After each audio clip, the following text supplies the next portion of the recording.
now we're going to look at convex mirrors.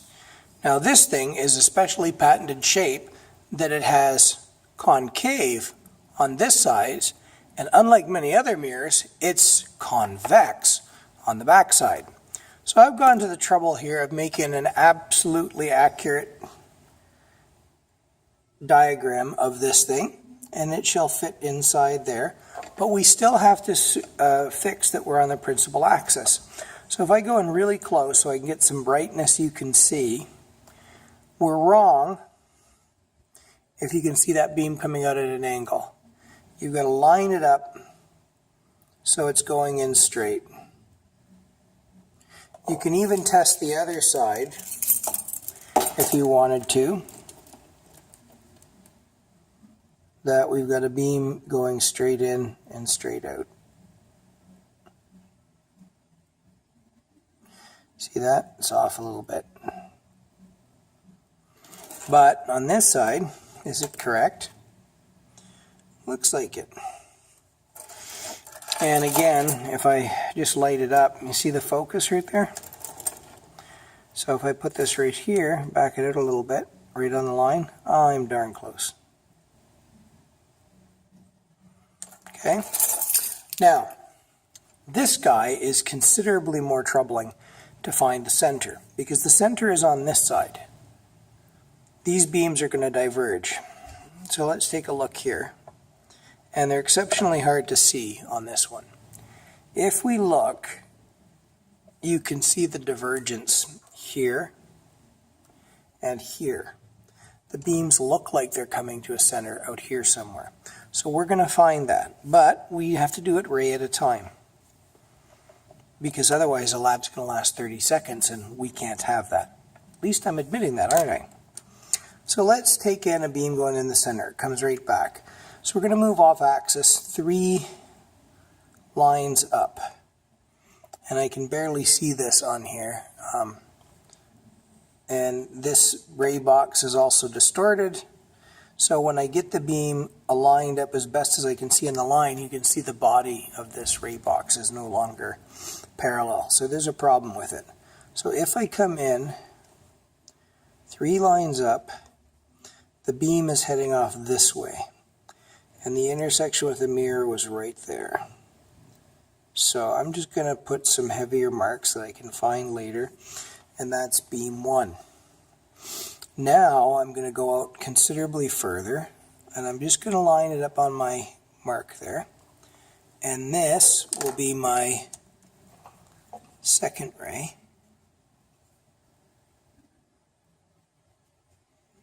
And I'm going to put a dash, a couple dashes, right at the intersection there.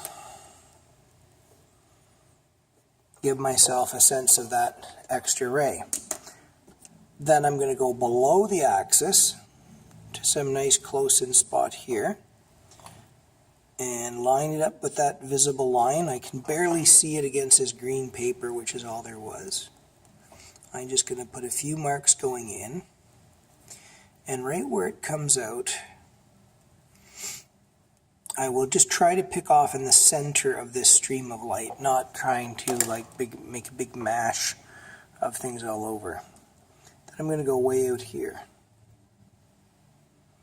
And when I go way out here, I'll pick the yellow this time. I'm in pretty close to straight.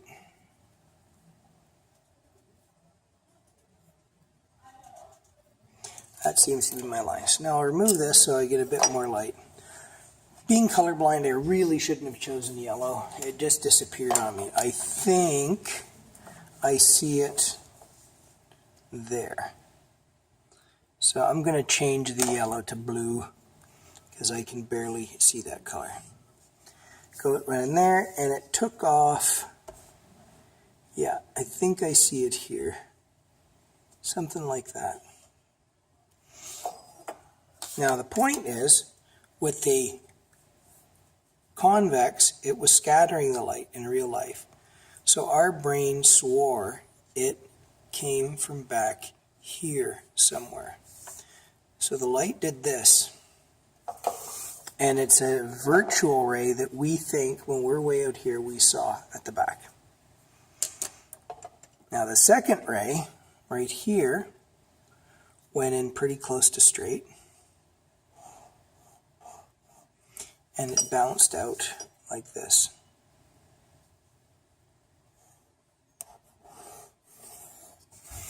So real light here, virtual light there. It looks like there's a crossing somewhere there. A lot of error with this one. It's not at all an easy one to do because the curvature scatters the light. It makes it very hard to center the mirror on the page. And since the beam widens on its way out, it's hard to decide where to put it. And here's the last one. In straight and a bounce. And notice I went in straight and my bounce is definitely not lining up exactly with, it didn't quite join. It's because the thickness of this line is something I drafted. So it looks like we got a center back there somewhere. Now let's take a look. We'll put the mirror back in place. We'll make sure we're centered. It seems like it's reasonably centered. And I'll do this.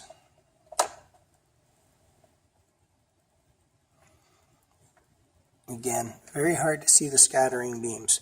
I'm seeing a beam scattering like that. One scattering like that. Okay. Another one is scattering in here. They all look, when you see this in complete darkness, they all do look like they're heading back there somewhere. So where's our focus? Looks like our focus is about 25 millimeters behind, about 40 millimeters if I take it from the front of the mirror. So again, the center of curvature here is for this face. So we're looking at a center of curvature of about 40 millimeters, which is the same as the previous side, much less accuracy. This would mean that the center is 80 millimeters out, which tells me if I aim the beam of light towards the center, like this, when I put the mirror in the way, if we are correct, this mirror, the reflection will travel right back where it came from. So I'm going to put the mirror back in place. Look at that. It went right back on itself. I remove it. There's the center. A ray heading to the center goes right back on itself. There it is. It went right back on itself. Let's miss aim. I'm going to aim there. Put the mirror back. And there it is there. It's hard to see, but it is not going back on itself. So if you want to find the center, one quick way of doing it, you see the beam there? Just crank this up until the beam crosses back on itself, and look at that.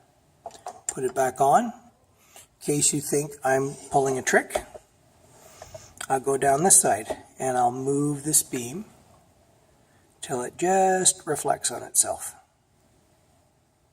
Remove this. Look at that. Okay? So that's finding the center of curvature and the focus on a convex mirror.